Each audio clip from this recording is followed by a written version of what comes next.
Nama saya Tan Junyan dan hari ini saya akan present about pengenalan dan objektif.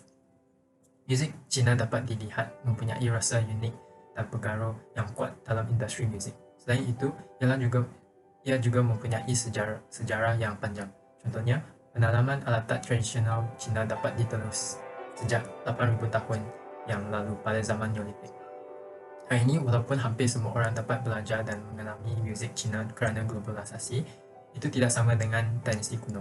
Di dinasti Xiaoshan dan Zhou, hanya pegawai kerajaan yang dapat dan menikmati muzik. Baru sampai dinasti Tang, Qing, Ming dan Qing, instrumen dan muzik ini mula menjadi arus perdana dan dikenali di kalangan orang biasa. Hari ini, alat muzik Cina boleh dibahagikan kepada 4 kategori, utama seperti tali busur, tali yang dipetik, tali kayu dan perkusi. Objektif assignment ini ialah untuk mempromosikan seni muzik tradisional masyarakat Cina dan juga untuk mempromosikan kecantikan budaya Cina kepada masyarakat Malaysia. Akhirnya, objektif assignment ini ialah untuk menerangkan kepentingan dan fungsi mengenai budaya yang berbeza dalam kehidupan seharian. Halo, nama saya Tan Rizal. Saya ingin menerangkan tentang erhu muzik tradisional Cina. Erhu dapat ditelusuri kembali ke potong Mongolik. Penampilan pertama instrumen ini adalah 4,000 tahun yang lalu di China semasa dinasti Tang. Erhu adalah alat muzik busur dua tali. Di barat, erhu dikenali sebagai biola Cina atau tali dua orang Cina. Dipercayai bahawa erhu adalah versi Xi-Qing yang berkembang. Alat muzik terkenal lain yang dibuat di China.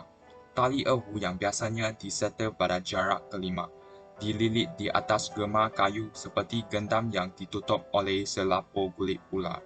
Nama erhu berbahasa Cina dan merujuk pada fakta bahawa instrumen itu mempunyai dua senai yang berarti dua dan juga berasal dari keluarga instrumen bertali huqin. Erhu adalah keluarga huqin yang paling popular dari alat muzik tali busur tradisional yang digunakan oleh berbagai etnik China. Sebagai alat yang sangat serba boleh, erhu digunakan dalam susunan muzik tradisional dan contemporary seperti pop, rock dan jazz. Di zaman moden ini, erhu masih sangat popular dalam budaya Cina. Hai, nama saya Ciyu. Selain daripada terkenal erhu yang disebutkan, masih ada banyak instrumen menarik dan seronok yang digolong dalam kategori ini juga. Pertama, terdapat erhu yang disebutkan tadi. Seterusnya, kita ada kaohu yang dianggap dalam berkinerja yang tinggi. Mengikuti siri yang sama yaitu zhonghu, yang berlawanan dengan nada yang lebih rendah. Erhu, zhonghu, dan kaohu semuanya berada di bawah instrumen siri yang sama yaitu huqin. Instrumen kategori ini memerlukan pemain yang berpengalaman untuk menghasilkan muzik dengan hanya dalam dua tali logam halus yang jaraknya kurang daripada 2 mm. Seterusnya, mengikuti bahagian ini mungkin mengejutkan bagi beberapa orang, kerana kami akan memperkenalkan cello dan double bass di sini. Ya, cello dan double bass juga dianggap sebagai kategori yang sama. Walau begitu, masih ada sebahagian orang yang menganggapnya berbeza dan terlepas daripada instrumen orkestra Cina. Mereka lebih suka berpegang pada instrumen yang lebih kuno seperti kehu, tiing erhu, dan laran. Walau begitu, peranan cello dan double bass jadi sangat penting dan unik pada masa kini, dan mereka hampir dirangkumi di semua orkestra Cina ada barat. Hai, saya nama Fu Jinghao. Saya akan membincangkan tentang pipa. Menurut sumber dinasti Han, asal-usul nama pipa merujuk kepada bagaimana alat muzik dimainkan. Pi bermaksud bermain maju dan pa bererti bermain ke belakang. Umumnya diketahui sekarang bahawa istilah pipa dulunya merupakan nama umum untuk semua instrumen string plak pada zaman kuno. Sebagai contoh, pada dinasti Qin, ada semacam alat pemetik yang dikenalkan sebagai siantan dengan lehu lurus dan padan suara bulat dimainkan secara mendatar yang dianggap sebagai salah satu pendahulu pipa. So, selepas itu, pipa moden disebut pipa Qu-xiang, pipa dengan lehu bengkok di China dan diperkenalkan dari India. Qu-xiang pipa juga digunakan selama dinasti Sui dan Tang untuk hiburan dan sering dipasangkan dengan nyanyi dan tarian atau ditemani oleh assembly. Saya akan memperkenalkan secara struktur Guzheng merupakan sejenis alat muzik bertali tradisional masyarakat Cina yang diangkatkan berasal pada lebih 2,500 tahun dari sekarang. Guzheng telah menjadi masikus pada zaman dinasti Qing antara 21 SN hingga 206 SN yang sering digunakan sebagai sebuah alat senjata dalam peperangan dan telah menjadi sebuah alat muzik selepas dari ditambahkan ke dalam dan ditemukan menyenangkan telinga ketika dipetik. Pada zaman sekarang, Guzheng yang dimain sekarang dasarnya dipasang dengan 20, 25 atau 26 utas tali yang dirangkanya parangnya dan badannya sepanjang 160 cm yang diperkuat daripada daun paunnya. Guzheng sering dihasilkan berbagai artis mencatat kandung budaya dan seni yang unik pada alat muzik tersebut. Katanya merangkumi seni ukiran, jerami, lukisan puisi, kaligrafis, lukisan sepuluh, dan sebagainya. Bagi asal alat muzik tradisional Cina, Guzheng terdapatkan berbagai kisah dalam masyarakat tentang bagaimana Guzheng itu muncul. Guzheng awal dikatakan telah dicatat oleh Lentian, jendela dinasti Qing. Ada yang bercara Guzheng pada asalnya dikembangkan sebagai sistem bulu seperti yang tercatat di Shogun Jurgen, sebuah kamus Cina kuno dari dinasti Tang yang kemudiannya disusun semula agar lebih mirip dengan sejenis alat muzik bertali juga. Guzheng secara rasmi telah dimasukkan dalam kategori alat muzik yang dipetik. Instrumen senar yang dipetik memiliki sejarah yang panjang dan mempunyai pelbagai instrumen dalam berbagai bentuk. Guzheng adalah antara jenis alat muzik bertali yang sangat khas. Terdapat dua jenis instrumen yang dipetik dalam alat muzik tradisional Cina, secara mendata dan secara mendengar. Alat muzik yang dipetik secara mendata seperti zheng adalah guzheng dan zutiaozheng, guqing, yangqing, duxianqing dan sebagainya. Manakala bagi contoh alat muzik yang dipetik secara mendengar adalah pipa, ruan, yueqing, sanxian, liuqing, dongbla dan sebagainya. Bagi kategori instrumen muzik yang dipetik, ia telah dibahagikan kepada tiga kategori utama dalam alat muzik tradisional Cina. Kategori pertama diwakili oleh guqing, guzheng dan sebagainya yang mempunyai kotak kayu segi empat sebagai badannya dan talinya dimain secara rata.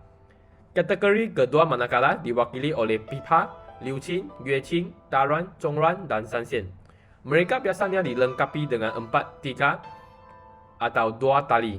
Instrumen dalam kategori ini biasanya dimainkan dengan meletakkan instrumen di atas kaki pemain dan memetik menggunakan tangannya, secara menekan tali dengan tangan kirinya dan memetik dengan tangan kanannya. Kategori terakhir, kategori ketiga adalah diwakili oleh yangqing. Instrumen dalam kategori ini dimainkan dengan meletakkan instrumen secara rata pada bingkai kayu dan menggunakan sepasang tongkat buluh untuk memukul tali instrumen untuk menghasilkan suara. Antara pelbagai jenis alat muzik petik atau alat muzik bertali, instrumen yang paling biasa digunakan di orkestra Cina adalah pipa, liuqing, yangqing, guzheng, zhongruan dan daruan. Dalam alat muzik barat, mereka juga mempunyai alat muzik bertali yang biasanya dikenali oleh orang ramai, seperti violin, viola, gitar, cello, bass dan sebagainya. Mereka dikategorikan sebagai sebuah kategori dalam muzik yang sama dan juga sering dimainkan bersama-sama antara barat dengan Cina dalam sebuah ensemble muzik.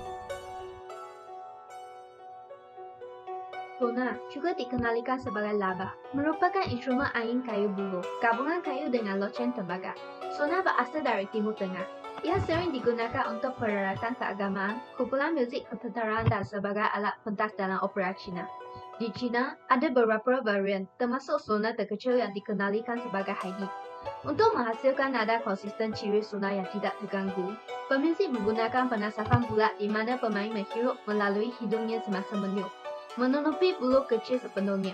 Sona dikategorikan kepada 5 bahagian, yaitu pistol, teras, kad gas, mangkok, dan batang.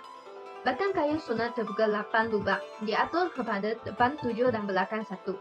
Orkestra Cina boleh bermain helai sona, seperti kicauan burung, meniru nyanyian dan suaranya begitu indah. Ratusan burung memuja Phoenix adalah kayu muzik sona yang paling mewakili. Teknik gabungan sona telah dilakukan dengan sangat baik dalam muzik ini untuk menjadikan muzik sona yang paling sukar. Muzik ini juga dijadikan karya sona yang ingin belajar oleh semua pemain sona. Chen Zaifan, pengasas gendang 24 musim, dilahirkan di Haikou, Guangdong dan merupakan generasi kedua orang Cina di Malaysia. Gendang 20 musim kandungannya berdasarkan pada 24 musim tradisional Cina sebagai kreatif. Digabungkan dengan ciri-ciri gendang singa Guangdong Selatan dan seni kaligrafi tradisional. Penamaan 24 musim istilah suria mencerminkan perubahan musim dan iklim. Ensemble ini dinamakan gendang 24 musim kerana setiap gendang besar ini dinamakan berasaskan satu musim pertanian di negara Cina yang ditulis pada setiap gendang tersebut dengan kaligrafi Cina.